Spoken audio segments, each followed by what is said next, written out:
रायगडे मंदिर वसे माझा राया, रायगडे मंदिर वसे माझा राया, चरणासी अर्पितो अजन्म ही काया। जगदीश्वराशी जोडली ज्याचे ख्याती, प्रथम वंदितो तुम्हा शिवछत्रपती विठाला विठाला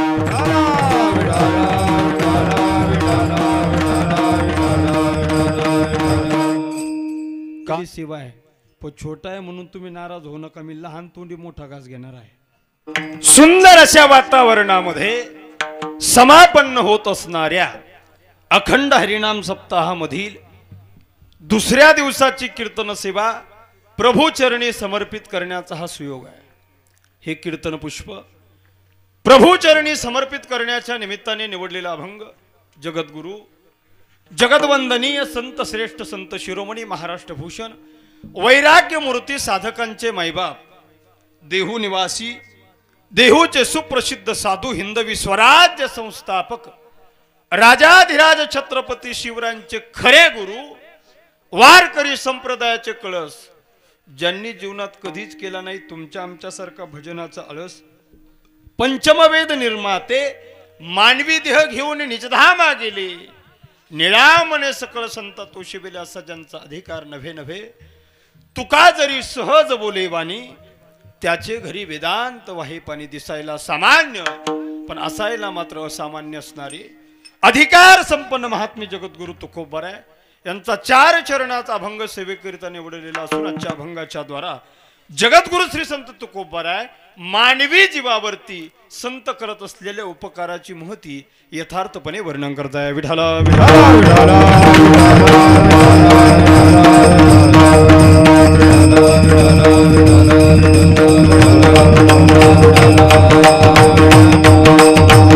अभंग जगद्गुरु तुकोबारांचा 4 चरणाचा अतिशय सोपा आहे। सगळ्यांच्या पाठ जरी नसला तर कानपाठ मात्र नक्की आहे। आजच्या प्रस्तुत अभंगामध्ये जगद्गुरु तुकोबाराय म्हणतात, बाबांनो आमच्यावरती संत उपकार करतात, काय सांगावं ते आम्हाला निरंतरपणे जागे ठेवण्याचं काम करतात। संतांच्या या अलौकिक आणि अगणित उपकारातून उतराई होण्याचा प्रयत्न करताना किंवा ते उपकार फेडण्याचा प्रयत्न करताना आमचा अनमोल किमतीचा देह अर्थात जीव जर आम्ही त्या संताच्या पायावर ठेवला तरी त्या संताचे उपकार फेटू शकणार नाही। पुढे श्री महाराज सांगतात, संत सहज बोलून आम्हाला हिताचा उपदेश करतात, अनेक वेळा कैक गोष्टी ते आम्हाला सायास करून सुद्धा शिकवतात आणि आमच्यावर आमचे मायबाप सुद्धा जेवढं प्रेम करत नाही पण गाय जशी आपल्या वत्सनाम वासरावरती प्रेम करते तेवढंच उच्चतम कोटीचं प्रेम करून संत आमचा सांभाळ करतात। हा झाला अभंगाचा सरळ सरळ भावार्थ। थोडक्यात आजच्या ठळक बातम्या संपल्या, इथून पुढे हवामानाचा विठाला विठाला अभंगाचा सरळ भावार्थ तुम्हा सर्व मायबाप श्रोत्याला कळाला असं गृहीत धरून पुढे बोलायला काय हरकत? बोला बोला, पुढे बोलायला काय हरकत? बोला गड्या। एक तर गाव छोट त्यामुळे कीर्तनाला लोकांची संख्या कमी, बसलेले जे बसलेत कमी तेही बोलत नाही, म्हटलं कसं व्हायचं? हा काही हरकत नसेल तर 3 महत्वाच्या सूचना सगळ्यांनी कीर्तनामध्ये पाळायच्या। कीर्तनामध्ये सूचना क्रमांक 1, गावात लोकांची संख्या कमी आहे, श्रोत्यांची संख्या कमी असल्यामुळे एकदा बसल्याच्या नंतर कुणी उठायचं कीर्तनामध्ये। दुसरी महत्वाची सूचना विशेष करून महिला मंडळी करता, कीर्तनात बसल्यावर कुणी बडबड करायची, तुम्ही महिला आहे का रे ऐ? आणि कीर्तनामध्ये तिसरी महत्वाची सूचना, ज्या वेळीमध्ये विठ्ठल विठ्ठल भजन येईल त्यावेळी हाताने कुणी टाळी वाजवायची असे, ज्या वेळीमध्ये विठ्ठल विठ्ठल भजन येईल त्यावेळी सर्वांनी मोठ्या प्रेमाने टाळी वाजवून भजन करायचे। विठाला विठाला तुम्ही आम्ही खेळी मेळी गदारोळी आनंद या न्यायानं आजचं कीर्तन पार पडणार आहे।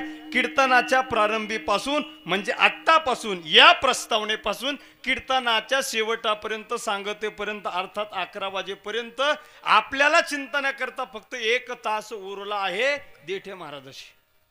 फक्त 1 तास उरलेला आहे। या 1 तासामध्ये मला भरपूर विषय मांडायचे तुमच्या समोर मांडणार आहे।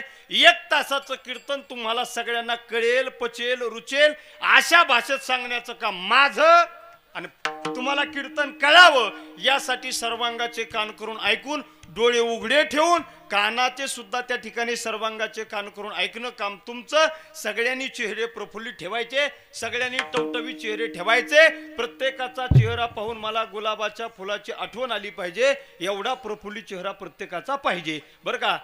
असेच चेहरे शेवटपर्यंत, त्या सदावर त्यासारखं वाकडं तोंड करून बसू नका घड्या. असा प्रफुल्लित चेहरे करायचे, फ्रेश मध्ये कीर्तन होईल. विठाला विठाला. सुंदर असं वातावरण. सप्ताहातील दुसऱ्या दिवसाची कीर्तन सेवा आणि सेवेकरता निवडलेला अभंग तुकोबरायांचा.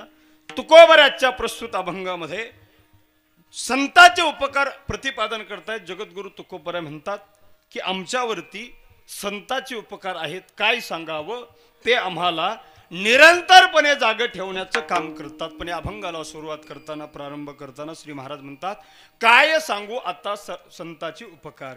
काय ह्या शब्दाचा वापर तुकोबरायांनी या ठिकाणी का केला असावा. काय हा शब्दाचा जर तुम्ही एकंदरीत विचार केला तर काय हे सर्वनाम आहे. नुसतं सर्वनाम नाही तर सर्वनामाच्या प्रकारांमधील हे प्रश्नार्थक सर्वनाम आहे. ज्या ज्या वेळी काय शब्द येतो त्या त्यावेळी प्रश्नार्थक सर्वनाम पुढे येतं. का हो महाराज कुठं निघाले, काय घाई आहे, काय शब्द आला तिथं प्रश्नार्थक सर्वनाम येतं. गोल्याला कीर्तनाला गेले होते तुम्ही, काय होतं जेवायला, काय होतं, काय शब्द आला ते आता ते राहू द्या, फक्त चाललंय उदाहरण आपलं. काय हा शब्द आला की प्रश्नार्थक सर्वनाम, अर्थात त्या वाक्यामध्ये प्रश्न विचारलेला असतो आणि काय हा शब्द हा प्रश्नार्थक वाक्यात उच्चारलेला असतो. मग जगद्गुरु तुकोबराय जर म्हणतात आमच्यावर संतांचे उपकार आहेत, मग ते मांडताना तुकोबरायांनी काय या शब्दाचा वापर का केला असावा हा एक महत्वाचा प्रश्न आहे. जगद्गुरु तुकोबराय म्हणतात काय सांगू आता संतांचे उपकार. काय सांगू, काय सांगू आता म्हणण्यापाठीमागे दोन अर्थ असू शकतात. एखाद्या व्यक्तीला एखाद्या घटनेबद्दल, वस्तूबद्दल किंवा व्यक्तीबद्दल माहिती नसली पाहिजे, त्यावेळी तो व्यक्ती म्हणत असेल काय सांगू आता. उदाहरणार्थ गोल्याचं आणि साडेसावंगीचं अंतर लय जवळच आहे, पण गोला गावात येण्याची माझी पहिलीच वेळ आहे, तुमची ना आमची पहिलीच भेट, तीही ठरली आजच्या आरक्षणाच्या निकालामुळे. ग्रेट. मीही तुमच्यापर्यंत आलो आणि मीही तुमच्यापर्यंत आलो मुंबईवरून थेट. विठाला विठाला. गाव जरी जवळ आहे पण गोल्यात येण्याची पहिलीच वेळ आहे. गोल्याला यायला इकडून पण रस्ता आहे, तिकडच थांबलो टोल नाक्यावर. एकाला विचारलं का हो गोल्याला जायचा रस्ता कोणता आहे, ते म्हणे महाराज काय सांगू आता. याचा अर्थ आहे त्याला ते रस्ता माहिती, ते थांबलं होतं ते चहा घ्यायला, याचा अर्थ त्याला रस्ता माहिती नसतं. काय सांगू आता म्हणण्यामागं दोन अर्थ. एक तर त्याला त्या घटनेबद्दल, वस्तूबद्दल किंवा व्यक्तीबद्दल माहिती नसेल, त्यावेळी तो म्हणत असेल काय सांगू आता. किंवा दुसरा एक अर्थ आहे एखाद्या व्यक्तीला विशिष्ट घटनेबद्दल, वस्तूबद्दल किंवा व्यक्तीबद्दल माहिती असूनही तो शब्दात वर्णन करण्याच्या पलीकडचा असला पाहिजे, त्यावेळी तो व्यक्ती म्हणत असेल काय सांगू आता. सगळे उदाहरणं आपल्या जवळचे लगेच ताजे ताजे देतो. आत्ताच एक पठ्ठ्या भेटला, त्याला म्हटलं कुठं गेला होता, ते म्हणे मुंबईला गेलो होतो. कशाला गेला होता, आंदोलनाला गेलो होतो. नक्की गेला होता, हो नक्की. भेटला नाही म्हणे नक्की गेलो होतो. गेला होता, काय काय पाहिलं त्यानं सांगितलं. मुंबईतलं आझाद मैदान पाहिलं, मुंबईचा मोर्चा पाहिला आणि मोर्चा पाहून समुद्रात फिरायला गेलो. गेला, समुद्र पाहिला, हो. मग किती पाणी होतं समुद्रामध्ये, त्यानं सांगितलं वा वा वा किती पाणी होतं महाराज, खूप पाणी होतं. त्याला म्हटलं तू जर मुंबईला गेला असला आणि समुद्र डोळ्याने पाहिला असला तर नेमकं किती पाणी होतं सांग. ते म्हणे महाराज काय सांगावं आता. याचा अर्थ आहे समुद्रातील पाणी डोळ्याने बघूनही त्याचं तंतोतंत यथोचित जसेच्या तसं हुबेहूब वर्णन करताना जर सदरील व्यक्ती म्हणत असेल काय सांगू आता, याचा अर्थ होतो समुद्रातील पाणी डोळ्याने बघूनही त्याचं तंतोतंत वर्णन करता येत नाही, कारण ते अगणित आहे, अमोप आहे. अगदी त्याप्रमाणे महाराज म्हणतात बाबांनो, तुमच्या आमच्या जीवनात असणारे संतांचे उपकार सुद्धा समुद्राच्या पाण्याप्रमाणे अथांग आहे, अमोप आहे, अगणित आहे, अलौकिक आहे. म्हणून महाराज सुद्धा म्हणतात काय सांगू आता संतांचे उपकार. विठाला विठाला.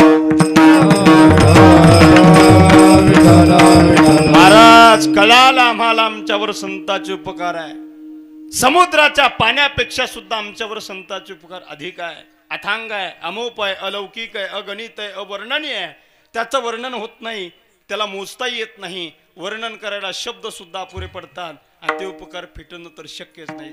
कळालं महाराज, आम्हाला संतांचे उपकार आहेत. पण महाराज, आमच्या समोर सगळ्यात महत्वाचा प्रश्न आहे. आजचा अभंग ज्या संतपर प्रकरणातला आहे आणि आजचा अभंग दोनच अक्षराभोवती फिरतो, संत. मग संत कशाला म्हणावं? उपकार उपकार तुम्ही संताचे सांगणार, संत कुणाला म्हणावं आमच्या समोर महत्वाचा प्रश्न आहे. कुणाला म्हणावं संत? फक्त जगत कल्याणाचा मूल मंत्र अंतःकरणामध्ये पेरून जे जन्माला आले त्यांना संत म्हणावं.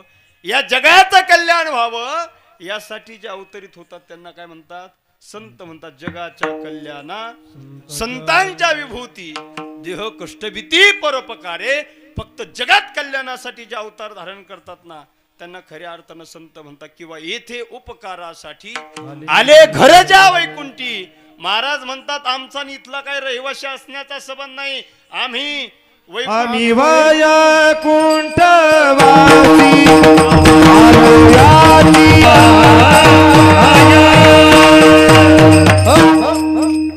जगावर उपकार करण्याकरता संत या पृथ्वी तलावर अवतार धारण करतात. नव्हे नव्हे, या जगावर उपकार करण्यासाठी ज्यांचा अवतार आहे, जन्माला आल्याच्या नंतर, जन्माला आल्यापासून तर या जगात जिवंत आहे तोपर्यंत फक्त जगत कल्याणाचा विचार ज्यांच्या जीवनामध्ये केला जातो. वेळ आणि प्रसंग पडला तर जगाचं कल्याण व्हावं, जगाचा संसार सुखाचा व्हावा यासाठी वेळ प्रसंगी स्वतःच्या संसाराची राख संत करतात. जाळोनी संसार बैसलो अंगणी संसाराच्या नावे घालोनी शून्य वाढत हा पुण्य धर्म केला. महाराज म्हणतात बाबा, आमच्या जीवनामध्ये आम्ही जो त्याग करतोय, आमच्या जीवनामध्ये जे कार्य केलं जातंय ते फक्त जगत कल्याणासाठी केलं जातंय. आणि जगाचं कल्याण व्हावं अशी ज्यांची प्रामाणिक तळमळीची इच्छा आहे, नुसती इच्छा नाही तर संपूर्ण जगाचा उद्धार व्हावा यासाठी तळमळीतून मार्ग सुद्धा उद्धाराचा दाखवतात, त्यांना संत म्हणतात. विठाला विठाला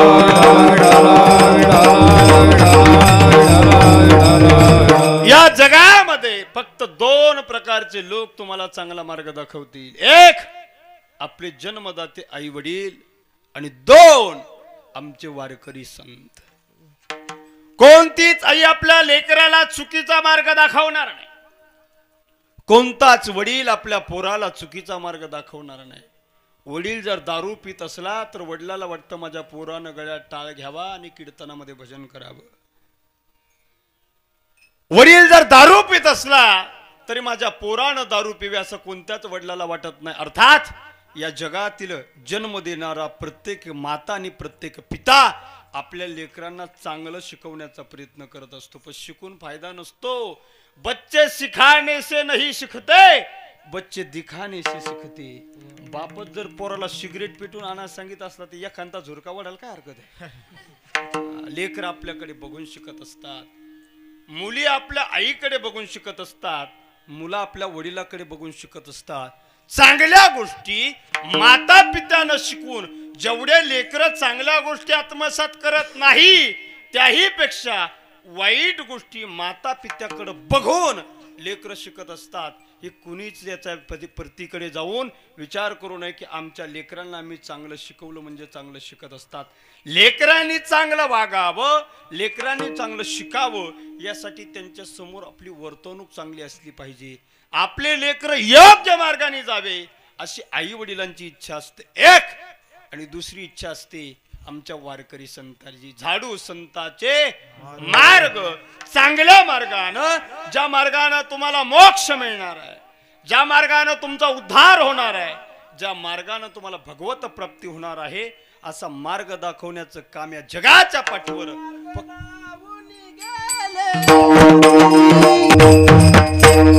मार्ग जाऊन गेले. आधी दयानिधी संत जीवनामध्ये चांगला मार्ग दाखवण्याचं काम संत करा रे बापांनो. साधन हरीचे, हरीचं नाव चिंतन करा हे संतांनी सांगितलं. हरिमुखे म्हणा, हरिमुखे म्हणा, म्हणायला सांगितलं. पण कधी अगोदर त्यांनी म्हटलं देवाचं नामचिंतन अगोदर त्यांनी केलं म्हणून जगाला सांगितलं. आधी केले आणि मग सांगितले. अगोदर त्यांनी जीवनामध्ये भगवंत प्राप्ती करून घेतली, नामचिंतन केलं. 1-2 दिवस केलं नाही, 7 दिवस केलं नाही, चातुर्मासापुरतं केलं नाही, एखादं वर्ष केलं नाही, आयुष्यभर केलं नाही, एखाद्या जन्मात केलं नाही.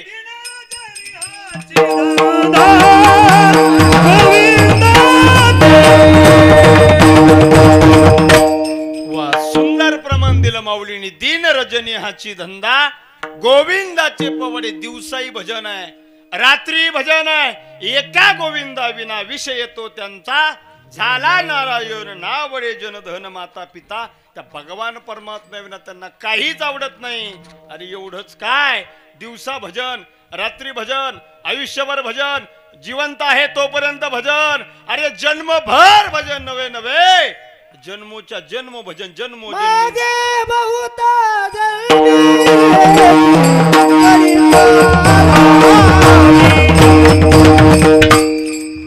प्रत्येक जन्मामध्ये त्यांनी भजन करण्याचं काम केलं.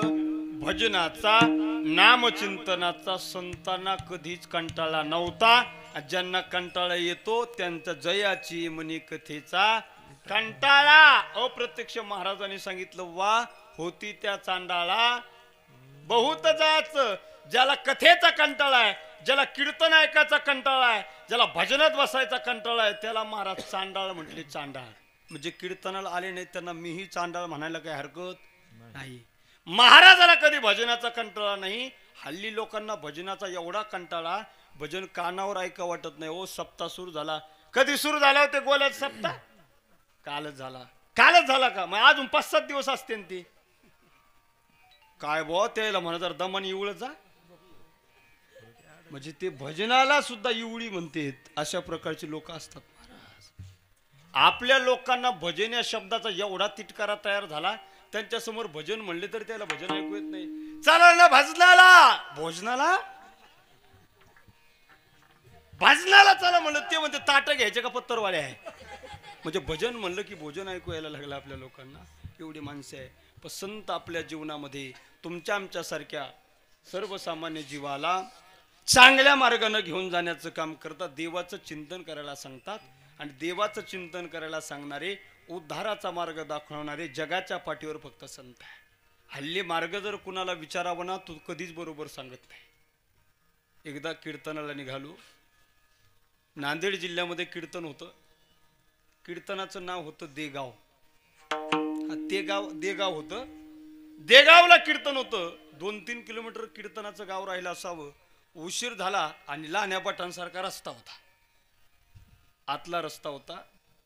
आणि एका माणसाला उशीर झाला, वेळ कमी म्हणून सहज विचारलं, का हो देगाव कुठं आहे? देगाव.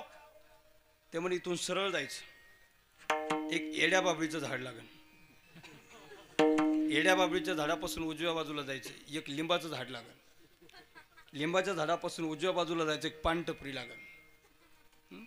पानटपरीपासून सरळ गेलं की देगाव आलं. वेळ कमी होता, लगेच गाडी स्टार्ट केली, सरळ गेलो. येड्या बाबळीचं झाड लागलं, म्हटलं रस्ता बरोबर आहे. पुन्हा पुढे उजव्या बाजूला गेलो, लिंबाचं झाड लागलं, म्हटलं आता तर अगदी बरोबर, अर्ध्यात तर आलो. पुन्हा पुढे गेलो, पानटपरी सुद्धा लागली. तिथं गेल्याच्या नंतर त्याच्या सांगण्यानुसार पानटपरीपासून पुन्हा पुढे गेलो. ज्यांनी रस्ता सांगितला त्याच्या जवळ येऊन उभा राहिलो. तिथंच त्याला म्हटलं, मूर्ख आहेस का तू? अक्कल नाही का तुला? एक तर कीर्तनाला उशीर झाला, टायमात महाराज गेला की लोक पाया पडतात, दक्षिणा देतात. टायमात महाराज गेला की लोक पाया पडतात, दक्षिणा देतात. लवकर आला तर जास्त दक्षिणा, म्हणून त्याच्यामुळे मी आज लवकर आलो. असं काही गैरसमज करून घेऊ नका. वेळात गेलं की लोक पाया पडतात, वेळ झाला की आलं नाही करते अजून असं म्हणतात. आणि मला उशीर झाला तर लोक शिव्या देतात, भाऊ रस्ता सांगायचा नव्हता तर कशाला सांगितला, पण चुकीचा कशाला सांगितला, असा काय रस्ता सांगितला, पुन्हा तुझ्यापर्यंत आलो, कशामुळे आमचा टाइमपास केला. ते म्हणे मी पहिलं पाहत असतो लोक आपलं ऐकते का. कुणाला जर रस्ता विचारावा तर फुकट कोणी रस्ता सांगत नाही, सांगितलं तरी चुकीचं सांगतं. फक्त जगाला चांगला मार्ग दाखवा यासाठी जे अवतार धारण करतात त्यांना संत म्हणतात. विठाला विठाला. अनेक व्याख्या संताच्या आहे. कुणाला म्हणावं संत, कुणाला म्हणावं संत. अहो देव आणि त्यांच्यात काहीच फरक नाही, फक्त निमित्त त्या प्रतिमा. देवते संत देवते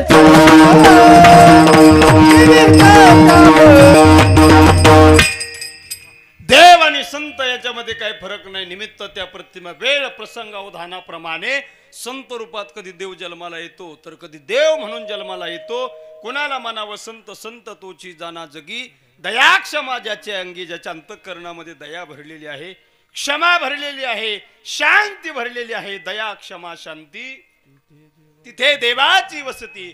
दया क्षमा शांतीचा त्रिगुणी समुच्चय ज्यांच्या अंतःकरणामध्ये भरलेला आहे त्यांना संत म्हणावं. त्याची संत त्यांचा हेत विठ्ठल, त्यांचा हेत विठ्ठल, त्यांचा हेत विठ्ठल.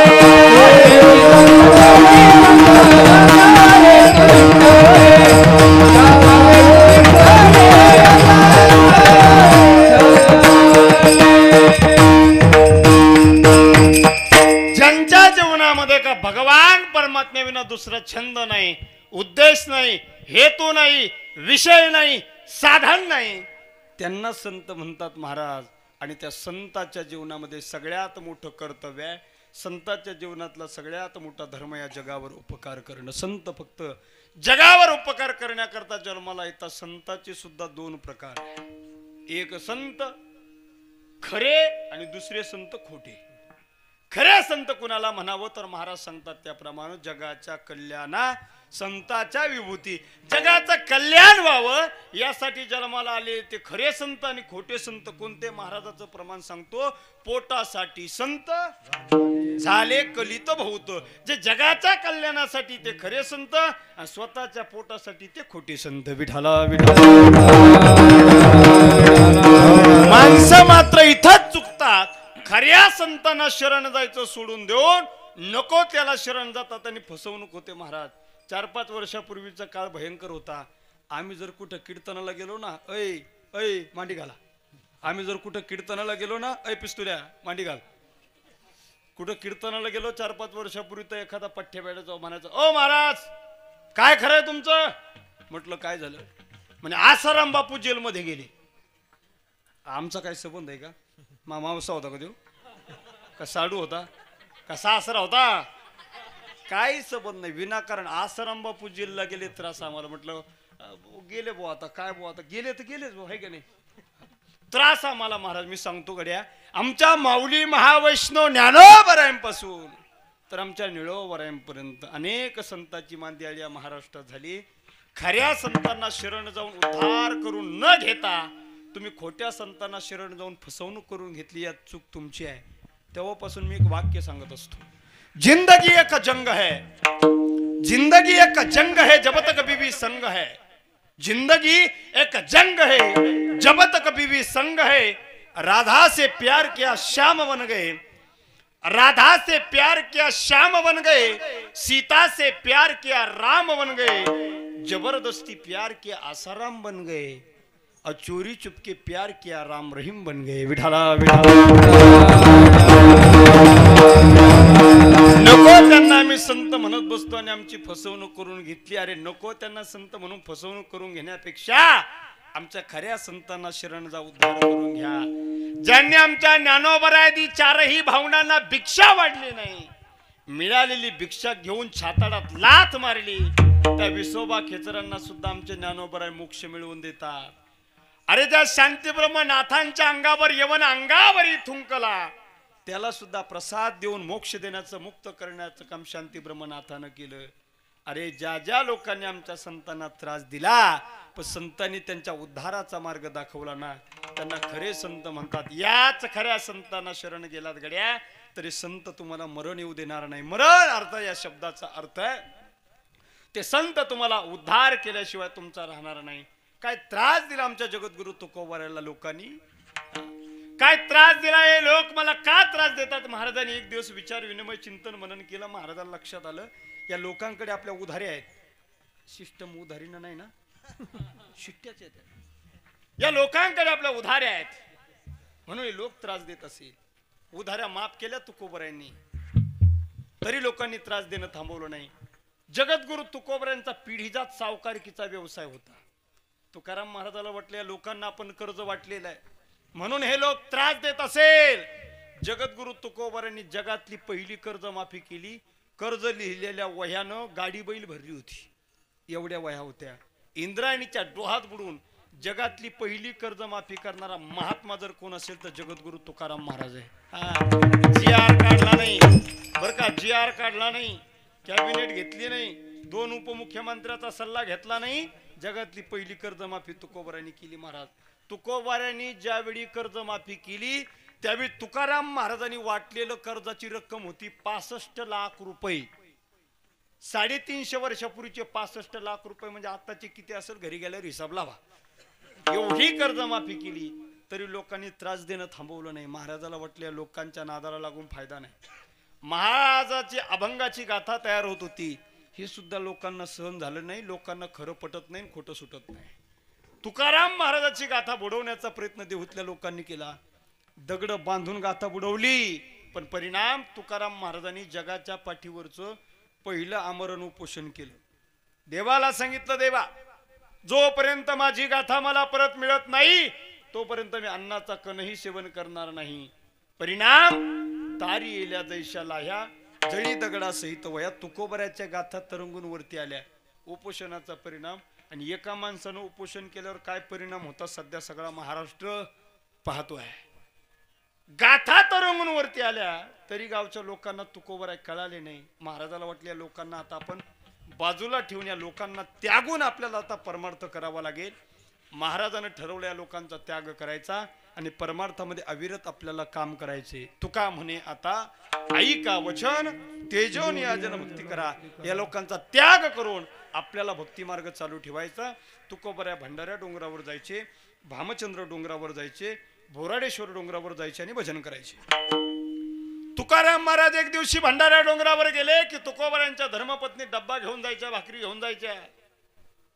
तुकोबऱ्याच्या पत्नीनं भंडाऱ्या डोंगराकडे गेल्याच्या नंतर तुकोबऱ्याच्या पत्नीच्या पायात काटा मोडला. आणि जगाचा मालक भगवान परमात्मा तुकोबऱ्याच्या पत्नीच्या पायातला काटा काढायला आला. काटा दिसत नव्हता. भगवान परमात्म्यानं गुराख्याच्या रूपात येऊन तुकोबऱ्याच्या पत्नीच्या पायातला काटा काढण्याकरता तुकोबऱ्याच्या पत्नीचा पाय आपल्या मांडीवर घेतला. काटा दिसत नाही, पायाला धूळ आणि माती लागलेली आहे, रक्त लागलेलं आहे. भगवान परमात्म्यानं गुराख्याच्या रूपात येऊन तुकोबऱ्याच्या पत्नीच्या पायातला काटा काढण्याकरता त्यांच्या पायाची धूळ आपल्या जिभेनं चाखली आणि तुकोबऱ्याच्या पत्नीच्या पायातला काटा देवानं काढला. हा तुकोबऱ्यांच्या पत्नीचा अधिकार आहे. देवाने यावं आणि तुकाराम महाराजाच्या पत्नीच्या पायातला काटा काढावा हा तुकोबऱ्यांच्या पत्नीचा अधिकार आहे. तुकोबऱ्यांचा तर अधिकार वेगळा.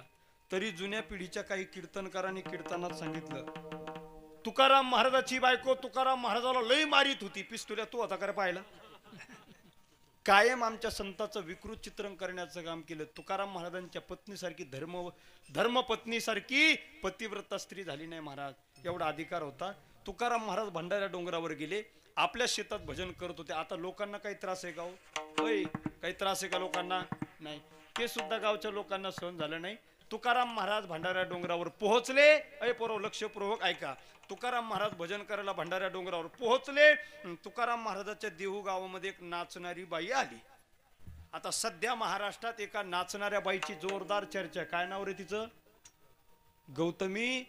काय हुशार आहे ते, यांच्यासाठी टाळ्या वाजवा एकदा. म्हणजे हे हुशार आणि त्यांच्यापेक्षा टाळ्या वाजवणारे हुशार. ती आली बा. काय रे नाव? काय विसरलो बा मी लगेच. गौतमी. गौतमी. हा सगळ्यांना माहिती पण सांगू का नको. ती गौतमी आली आणि देऊच्या लोकांनी तिला विचारलं, का ग बाई कुठली आहेस, काय कशासाठी नाचते? तिनं सांगितलं पोटासाठी नाचते. नाचले की पैसे मिळतात, त्यावर माझं पोट भरतं, उदरनिर्वाहासाठी पैसे मिळतात. बरं, तुला जर नाचून पैसे मिळत असेल तर एक काम कर, आम्ही सांगतो ते काम कर. भंडाऱ्या डोंगरावर जा, भजन करणाऱ्या तुकाराम महाराजांना मोहपाशामध्ये अडकवायचं. तुला लागेल तेवढं बक्षीस आम्ही द्यायला तयार आहे. पैशासाठी नाचणारी स्त्री होती. पैशाच्या तालावर नाचत होती. नाचत नाचत भंडाऱ्या डोंगराकडे निघाली. उद्देश एकच, पैसा. नाचत नाचत निघाली. पायातील घुंगराचा आवाज येत होता. पायातील घुंगराचा आवाज येत होता. सुंदर असं नृत्य ती करत होती. महेंद्र महाराज कसं करत होती?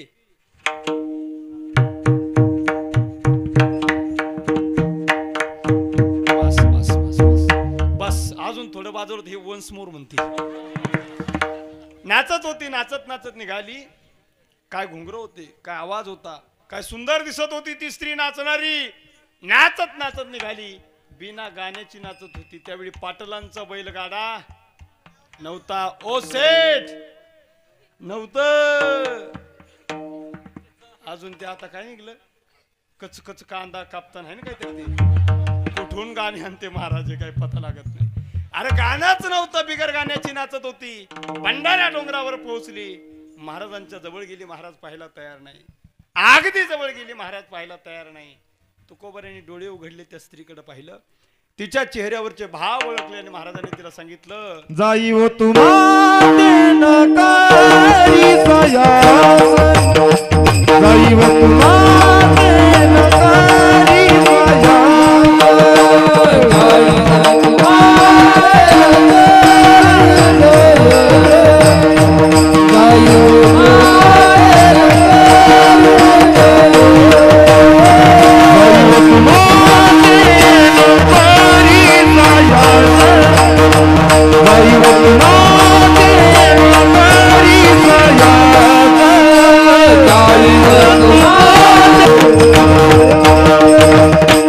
नाचत आलेल्या स्त्रीला महाराजांनी उत्तर दिलं, जाई वो तू माते न करी सायास, आम्ही विष्णुदास तैसे नोहे. जी तू अपेक्षा घेऊन माझ्याकडे आली कदाचित ती अपेक्षा माझ्याकडून पूर्णत्वाला जाणार नाही. महाराजांना जीवनामध्ये आचरण सांभाळलं, तत्व सांभाळलं आणि हा संत जीवनाची विशेषता आहे. हे संत जीवनाची महती आहे आणि संत जीवनाचं अनन्यसाधारण महत्व आहे. विचार संत आपल्या जीवनामध्ये सत्य आचरण शिकवतात. संत आपल्या जीवनामध्ये जगावर उपकार करतात. महाराज संताच्या जीवनामध्ये मनुष्याचं जीवन फार छोटं आहे. संताचं जीवन फार मोठं आहे. संताचे अनेक अवतार अनेक जन्म परमार्थामध्ये खर्च झालेले असतात. गड्या आमच्याकडून 7 दिवस सलग कीर्तन सुद्धा ऐकणं होत नाही. संत जीवनाचा प्रभाव पडत असतो. संताचा प्रभाव संगत गुणाने, संताचा प्रभाव त्यांच्या संगतीतल्या लोकांवर होत असतो. संताचा प्रभाव ज्या भूमीत जन्मलेल्या लोकांवर होत असतो. ज्या भूमीत संत जन्मले त्या भूमीतल्या लोकांवर संताचा प्रभाव होत असतो. त्याच्या संगतीतल्या लोकांवर संताचा प्रभाव होत असतो. स्वामी विवेकानंद नावाचे साधू परदेशामध्ये गेले, अमेरिकेमध्ये गेले. अमेरिकेमध्ये सर्व धर्म परिषद भरली होती. अमेरिकेतल्या शिकागो शहरामध्ये इंटरनॅशनल अर्थातच आंतरराष्ट्रीय पातळीवरची सर्व धर्म परिषद भरली होती. सगळ्या धर्माचे, सगळ्या देशाचे प्रतिनिधी लोक त्या सर्व धर्म परिषदेमध्ये आले. हिंदू धर्माचं प्रतिनिधित्व करण्याकरता स्वामी विवेकानंद शिकागोच्या सर्व धर्म परिषदेमध्ये गेले. सगळ्या वक्त्यांची भाषणं झाली. सगळी माणसं दिसायला प्रोफेशनल होती, दिसायला VIP होती. पण आमच्या स्वामीजीच्या अंगावर भगवी वस्त्र होती. संन्यासी महात्मा आहे, अंगावरती भगवी वस्त्र. त्या लोकांना काय भगव्याचं महत्व कळणार. स्वामी विवेकानंदांना अवमानास्पद वागणूक दिली. सगळ्या शेवटी बोलण्याची संधी दिली. हिंदू धर्माचा धर्मग्रंथ श्रीमद भगवद्गीता नावाचा ग्रंथ सगळ्या ग्रंथाच्या खाली ठेवला. विवेकानंदांना अवमानास्पद वागणूक दिली आणि धर्माचा धर्मग्रंथ सुद्धा सगळ्या धर्मग्रंथाच्या खाली ठेवला. सगळ्यांची भाषणं झाली आणि अवमानास्पद वागणूक देऊन शेवटी स्वामी विवेकानंदजींना बोलण्याची संधी दिली. स्वामी विवेकानंदजीनं माईक हातात घेतला. ऐका ऐका, स्वामीजीनं माईक हातात घेतला आणि स्वामीजीनं पहिलंच वाक्य उच्चारलं, माझ्या बंधू आणि भगिनींनो. हे वाक्य तर आताही उच्चारलं जात आहे. पण ह्या भगिनींनी हे बंधू फक्त मतदानापुरते वापरले जातात. पुन्हा ते बहिणं लागत नाही, भाऊ लागत नाही. 5 वर्षाने पुन्हा बहीण भाऊ. एका वाक्यानं सगळ्यांचा मन जिंकून टाळ्यांचा कडकडाट झाला. प्रत्येक धर्माचा वक्ता फक्त त्याच्या धर्माच्या लोकांना बंधू आणि भगिनी म्हणत होता. पण सगळ्या धर्माच्या, सगळ्या जातीच्या, सगळ्या देशातल्या लोकांना बंधू भगिनी म्हणून सगळ्यांची मन स्वामीजीने जिंकून घेतली. पुढे स्वामीजी एकच वाक्य बोललेलं सांगतो, माझ्या धर्माचा, माझ्या देशाचा धर्मग्रंथ गीता कमी दर्जाचा आहे हे दाखवण्यासाठी सगळ्या ग्रंथाच्या खाली तुम्ही ठेवला. पण जगातील सगळ्या धर्माच्या, सगळ्या देशाच्या धर्मपंडितांनो, तुम्ही जगाला दाखवून दिलंय की माझा हिंदुस्थानचा गीता ग्रंथ सगळ्या ग्रंथाचा आधार आहे म्हणून खाली ठेवला. त्यांच्या विद्वत्तेचा, त्यांच्या वक्तृत्वाचा, त्यांच्या रुबाबाचा मोह कुणाला होऊ नये, सगळ्यांना मोह झाला. स्वामीजी शिकागो सर्व धर्म परिषदेच्या बाहेर आले. एक तरुण स्त्री, 22-23 वर्षाची स्त्री स्वामीजींच्या जवळ आली. स्वामी विवेकानंदांना म्हणाली, स्वामीजी मला तुमच्याशी काही बोलायचंय. स्वामीजी म्हटले, काय बोलायचंय? 20-22 वर्षाच्या तरुण मुलीनं स्वामीजींना सांगितलं, स्वामीजी मला तुमच्याशी बोलायचंय. स्वामीजी म्हटले, काय बोलायचंय? स्वामीजी तुमचं एवढं सुंदर भाषण, तुमची विद्वत्ता मी बघितली, माझी एक इच्छा आहे. काय इच्छा आहे? ती म्हटली, स्वामीजी तुम्ही माझ्यासोबत लग्न करावं अशी माझी इच्छा आहे. स्मित हास्य गालावर स्वामीजींनी केलं आणि स्वामीजींनी प्रश्न केला, तुम्हाला असं का वाटतं की मी तुमच्यासोबत लग्न करावं? त्या स्त्रीनं सुंदर उत्तर दिलं, स्वामीजी रूपवान आहात तुम्ही, गुणवान आहात तुम्ही, विद्वान आहात तुम्ही. तुम्ही जर माझ्यासोबत लग्न केलं तर तुमच्यासारखा मुलगा माझ्या पोटी जन्माला यावा अशी माझी इच्छा आहे, म्हणून म्हणते तुम्ही माझ्यासोबत लग्न करावं. स्वामीजी गालात असल्याने उत्तर दिलं, मी तुमच्यासोबत लग्न करून माझ्यासारखाच मुलगा तुमच्या पोटी जन्माला येईल याची खात्री देता येत नाही, याची गॅरंटी देता येत नाही. मग तुमच्या समोर उभ्या असलेल्या विवेकानंदांना तुमचा मुलगा समजा ना. इथपर्यंतच कुणी सांगल, तुम्हाला पण पुढचा ऐका. या वाक्याचा परिणाम भगिनी निवेदिता नाव तुम्ही ऐकलं असेल. ख्रिश्चन धर्माची मुलगी स्वामीजीला असा प्रश्न करत होती. स्वामीजीची विद्वत्ता, स्वामीजीचं वाक्चातुर्य बघून त्या तरुणीच्या मनात विचार आला, मी सुद्धा हिंदू व्हावं. आणि त्या तरुणीनं ख्रिश्चन धर्म सोडून हिंदू धर्म स्वीकारला. नुसता धर्म स्वीकारला नाही तर संन्यास आश्रम स्वीकारला. त्या व्यक्तीचं नाव आहे भगिनी निवेदिता. स्वामी विवेकानंदांना विश्वबंधू म्हणतात, जगाचा भाऊ म्हणतात, आणि भगिनी निवेदितांना जगाची बहीण म्हणतात. ही ख्याती कमवली त्यांनी. ही हिंदू धर्माची तत्व आहे. साधूनं आपल्या जीवनामध्ये तत्व सांभाळली. या जगाला तत्व देण्याकरता आणि या जगावर उपकार करण्याकरता साधू जन्माला येतात. अभंगाचं प्रथम काय सांगू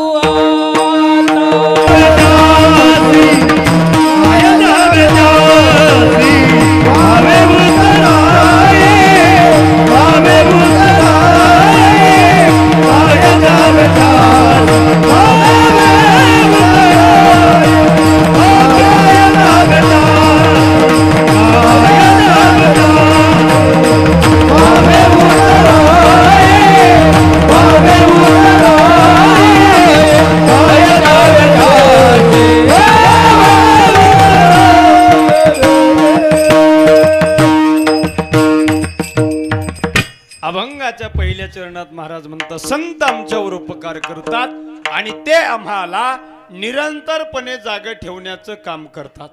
अज्ञानाच्या अंधकारातून जाग करून ज्ञानरूपी प्रकाशाकडे घेऊन जाण्याचं काम करतात आणि संसाराच्या अंधकारातून जाग करून परमार्थाच्या दिशेनं घेऊन जाण्याचं काम संत करतात. म्हणून संताचे उपकार ऐका घड्या.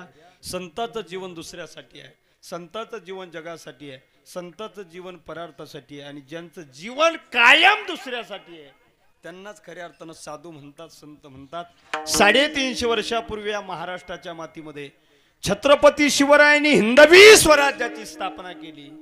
18 पगड जातीचे मावळे सोबत घेऊन स्वराज्य निर्माण केलं. आणि खऱ्या अर्थानं महाराज सुद्धा या महाराष्ट्रामध्ये साधू म्हणून नावारूपाला आले. महाराजांना वेळ प्रसंगी स्वतःच्या जीवाची पर्वा केली नाही, फक्त या महाराष्ट्रातील जनतेचा विचार केला. म्हणून प्रत्येकाच्या घरात आज महाराजांचा फोटो आहे. घरट्यातील पक्षी सुरक्षित नव्हते की गोठ्यातील जनावर सुरक्षित नव्हते. मंदिरातील देव देवतांच्या मूर्ती सुरक्षित नव्हत्या की घराघरातील माता भगिनी सुरक्षित नव्हत्या. जिकडे तिकडे आकांत मांडला होता दुश्मनाने आकांत. अशा आकांत मांडलेल्या दुर्दैवी परिस्थितीमध्ये ज्याने स्वतःच्या मनगटाच्या जोरावर हिंदवी स्वराज्याची स्थापना केली, औरंगजेब घायाळ केला, अफजलाचा कोथळा काढला, शाहिस्त्याची बोट छाटली आणि अशा सर्व दुश्मनांचा नाश करून सह्याद्रीचा चक्रवर्ती सम्राट झाला. अशा धर्मवीर कर्मवीर शूरवीर दानवीर छत्रपती शिवरायांना सर्वांनी जोरदार टाळ्या वाजवून मानाचा मुजरा करा. अशा छत्रपती शिवरायानं 350 वर्षापूर्वी या महाराष्ट्राच्या मातीमध्ये अवतार घेऊन रयतेचं रक्षण केलं आणि रयतेवर उपकार करण्याचं काम केलं. छत्रपती शिवाजी महाराजांनी 16व्या शतकामध्ये हिंदवी स्वराज निर्माण जे केलंय ना, तर छत्रपती शिवराय नावाच्या साधून या महाराष्ट्रातील या हिंदुस्थान मधील रयतेवर केलेला फार मोठा उपकार आहे. आणि आपण ज्यांना आदर्श मानतो त्यांच्या पावलावर पाऊल ठेवून जर आम्ही काम करत असू गड्या, आणि आपण आपले जे आदर्श आहेत त्यांचं जीवन जर आदर्श असेल ना, एक तर आदर्श त्यांनाच मानावं ज्यांचं जीवन आदर्श असलं पाहिजे. ज्यांचं जीवन आदर्श आहे आणि ते जर आपले आदर्श असेल ना, तर आपलं जीवन सुद्धा आदर्श घडल्याशिवाय राहणार नाही. त्याच छत्रपतींच्या पावलावर पाऊल ठेवून